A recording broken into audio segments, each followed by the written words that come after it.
set Osei apara hontuma ada bibia sia na o me machine yo bibia nsie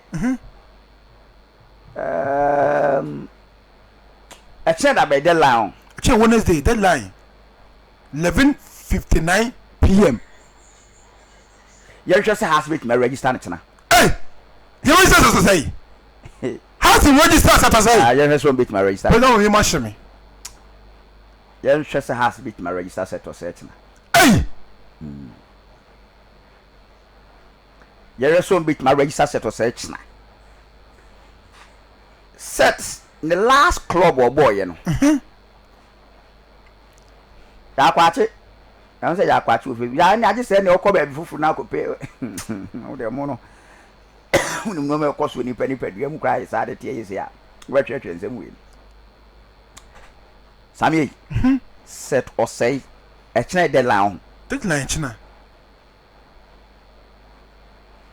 ya nhwe set na has bitimi a register I'm me machine krobia me betena kwanya so sisi no you register no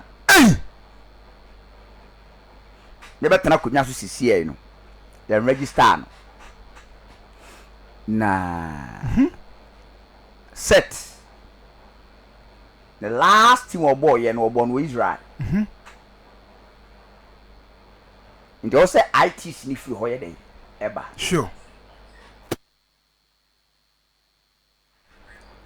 enwa na Ghana Football Association has ene wono mo ka kire wono mo say omon fantum no mo request for ITC nemra uti omon fantum omon fa ITC nyede entum ba nya mate ne say omo di atum na de no response no ma o hey asamaba Sami wutie me wo jimi di president wo me machine hu no me nya say e secret e try deadline me wa hey na kom ya tum response and go say baba ma set registration ya dan no response ne ma na crop ye yes I set how many days in here and I free time for the line closing match more 12 match any matter some there were more match someone need to against against Samates more prepared to Samates and more ko buy no enwa and I move for Samates game ni we ya o say mo na administrators no Samates match mo bi o mo bi administrators Samates mo true support some it's so uti set society no I was say ba I was sitting me bedru na panyini bi aso has supporters sadia no mo de tumu na ekọ Israel no no in show as a we want to say na sanya ya we sadia na as ba negative bi as we be respond bi no ha na ade no etino me ko din komo kakra ti no mo ka chem se men kan chem se every china and then copy deadline day no also omunya no mo register we dey also omunya ntentem enyumre ya duko so mo da enyumre ya asa ye ni fa wo cha mo na how what for prayer kubo mo days 6 days to 7 days ni you register yeah it's a set this in my na no and no ko too much peda me response ma club ya has a pretty full sometimes omunya serious me kind kwa kire wo omunya serious you tell the guitar I is the same thing. Am I? Abba. Samuel. Samuel. Assembly ho. Assembly ho. Assembly ho. Assembly ho. Mama hwe say. Sisi am yamiti anum sisi ai. E fa me bo nyina say kina deadline dey has into register boy we. Assemble na mintimi nka asem no mintimi nka na ofidie so assemble ho iti ye nyina ye mompai say utie ITC no ebeba say ITC na meduru a we say to mo bande no sure ebi ana saa ban no betima ye magic ama ha sa register it te saa same oh you must shimi numre yo same one blow one president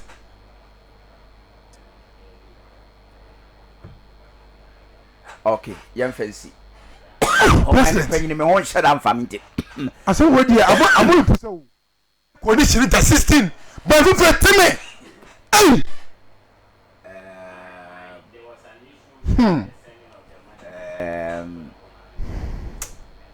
Bibia be fine. Why? Why? Bibia be fine. Bibia be fine. Etino. Yeah, shutting. Why? I have to resume training there. Almost prepare. Nyame aduma Friday on be call enyinase. Akwa boni bi any how to folk. Why? And a transfer so assistance na has nye serious business bia. Ti mo ba Facebook a mo blame me na president na ne de wo ye kotoko nkwane ade no. Mi wo mi se e wo ho a brumwa ma e de ko. Me kwa me ho dodo me. Ba transfer ni no. Se me be ya story wa ha ma me ka kire o. Se o kai pa se house fo no mo tie me ne be ka. Me ka to se house nye business bia o transfer ni mo. Yeah, sure, okay, me kai. Wo so mo wi. Na ho ni say mo ye jeans I na mba na busa say president so man pe ni be ka se ma ya strike bia e man pe ni be ka se ma ye challenge president because mo ye jeans me da say we kan last week me ka na say me ka tro na say me ka kan last week has team no pe nko ma makote no transfer business no ma wie what I say transfer business na has team na wie team ka just has be sign me nsa ma fa me nsa ni dia ma sure man ka just say Kwasi asma sure Abdulaziz Nuruddin sure and I'm catch Seth say sure okay you know who is say when you be a house lenke na minimum na when you be ba ka mo striker ba ku bi aka bo wo be striker what all say me won for this year India go on press striker my house right now who asma bo atin who Hamza and I'm work Kasim Sisi on ko de on ka budget mo bla Sisi so be ba Monday or Sunday family issues be wo Cote d'Ivoire or sort or fixes our family issues you know to on solving family issues you want me my now me say you register and Sisi no you register no etna transfer window no you betum na me ko din komo bia na me busa na o ka so be ba Sunday dia ye close so ade no Wednesday so one there no problem is Sisi no nanka asofo ne person release no at least loan bi and omo huo na ne tie say de tie asofo ntimi nye Sisi business ne say club no ko fa Sisi film no omo the club ne ka $10,000 oh asofo so ntimi business bi pa o say carry pom ko tua pa ye ya pa na Sisi mu ba ye so boy ko free o wa so to family issues na Sisi Sigano, it was around $30,000 plus. And a ball no team more. Satem Kurano. Na a 1.5 billion. It's 1.5 billion Samians, 4.5 billion. And you talk as a Division 1 player. A Division 1 player. And it's a Sisi buyer. The same look as I said, I never mind, no. Sure. So strikers now open, as a man batting war. Hamza inside the Kasim Sisi no nanka house of voice on be release no and a Sisi so akota na Cote d'Ivoire was say Sunday no be ban sure Sunday but there was a tough meeting between Kasim Sisi and the team na nanka mo say transfer ye close into Omra na omehunu say Abubakar Watara be register na register na me kan wansa na by the reporter me garan so say the family issue no be ade na koduru no kaso oja wa be adwene to so no mo register nko no mo nya nto ba Sunday then honeymoon oni wie ya na then wife ni bro ni o bro ni to oni honeymoon with my fly or kwa lady ne ko be na fly it am striking department wo no we gbe ni osoro asama gbo atente wo ena wayo nsoso no Mawi wayo uti ono nsoso no na say na as for no so goes ne ba What I say? Sure. So goes in the benti. I must strikers now more penny there for now. Last week na be catch the wa it's na year 2 no. Because just has a real business no. Utie. Sure. Me kai. Nana say ran say on be release boys in am I dey. Ama won mako. Boys in nan come be release. Ama won my day. What I say? Eti sa ne ho nsem no. Etie. Yours coach Obakawa Tara who is set up no. Yeah. But president, the house of a striker padia. Second one, no. Second one, no. No officer has in. Now, arms are my 4 goals. First one. I thought about taking cup 1. My over striker. Why you my 4? Yay. Why you striker? Why you winger? But yeah. Oh, that's your striker. Sam's a new one. And yes, I'm about 10 time. Striker behind the new television goes away. Number 9. Did we get different terms? I want to start. Some idea no. Sisi no an ye huni ye ka sisi no what I say kay huni ye dia kay ne has what 3 strikers but ko bia o hwa e wo hwe de ekona sisi enye de bo atala pe no dabi sisi ne de won ka has plans won ko enti has form petofo bi mo nto ne free team no mo nko what I say enti last week na be kan asem ne kire what I say last week na be kan asem ne kire it is nyamete no business ni de be ba every nem kopim echina no nipa be hunu say has eye no on velinia Kwasi asma na god player no na god Kwasi asma de bibia idan we them catch us say wono de bibia hu e be sanka wiem has nye de emfa no Kwasi asma sure and then again Seth Osei after he started catch us so ma register no na sami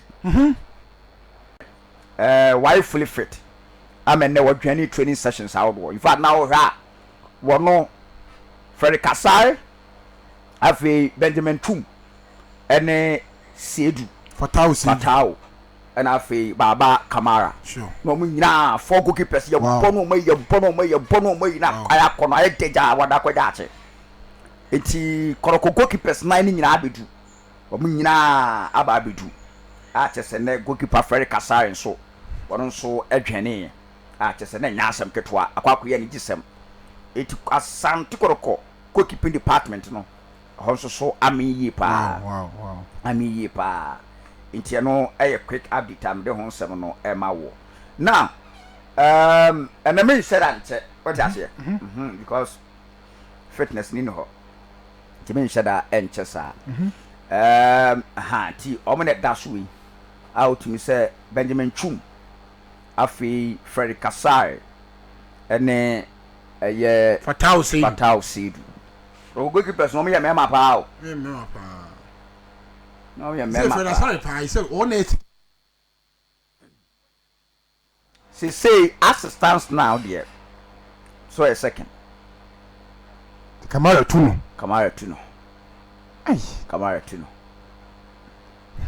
say the entire be mo say Kamara Tuno ne say Kamara against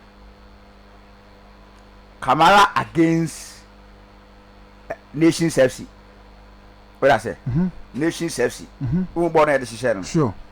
Did not Africa sign him say or more code man or call them. Sure. You can't Kamara san call them. The one who Kamara is my poor what Dagopa say there. Masai so you to my and son why there. But so Asante-Kotoko. Oh, I'm signing say so far. Benjamin Chum. Kwampoku, Isaac Minta, Samson Eduku, yeah, trace and I complete Daniel Advan Aditi. Sure. Korokoye 5. Sure. You also got to be you 9-7. Kwasi Asante and Sifa. Wow. And our paramo de abiti. Most of them be story my catch say. Sure. We are fit. Richard. Nanka 6 months na kwama no. Sure. Ba enu anade ne dane ye ntia dane in 10 minutes Kwasi Asante na bese na 80s no. Okay. Kwasi Asante. Okay. Kwasi Asante left footed. Then I work on. Yes. Sure. We left footed. Sure. Na Kwasi timi ball as center back. Wow. And we timi ball as left back. Wow. Asante-Kotoko hwa ne center back no wo mo ni so. Sure. Samba one Joseph Ablo Henry Kwame Nsu.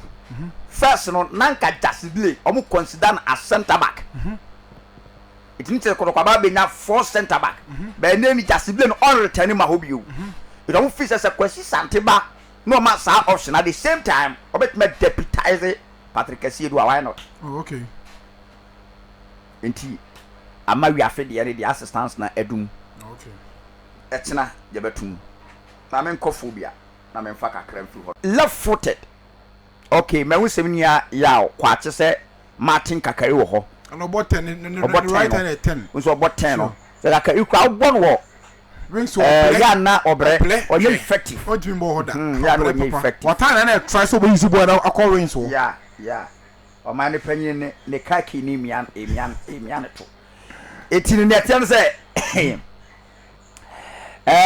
Kotoko so hinya left foot benkuma wutimi hwe cut in watum sure e won 10-10 sure na onum se omukọ Benedino Tete ho mediama mediama player no omukọ ye no mediama fo no nwe wo mo sisi a very good player ka bi akotoko de ba kuma se no abo no e good o Benedino Tete we you good ja kwa sharp kra Benedino Tete na matien se korokofo no se no akwa no yom lai Benedino Tete yom lai na china ye close entino e say every ne e china de anya likely but na metien se sama no Benedino Tete no korokofo no kodo a good signing on be san ko bio na o saka da o for Tete we there was some benkuma yana no make sure na ne san ni de bon board son it me that no say no akati inside one e kro no sa place ndi ana me like pa me de so benkuma saka oga wu nyina benkuma mo tu so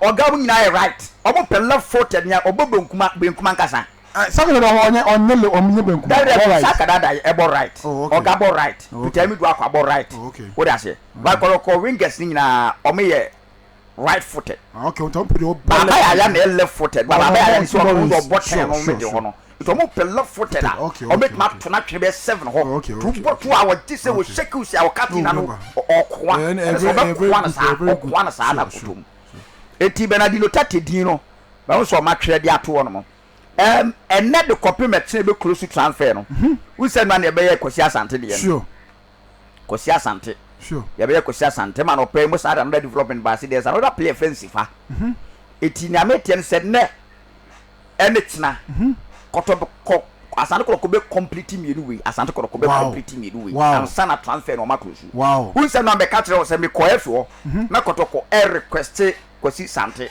sure 90 the transfer certificate no more request and me tell say fili dia too much say a very soon drop here ni enti no e kira see be close ne de na Kotoko awia Kwasi Asante e de sifa to mo wie ne graphics ni bia aye done absolutely wow no mo wi wow why no ma wi enti no e hon sem no wow e hon sem no and a goalkeeper for Kasai report here waba oh that good news who said what pra good news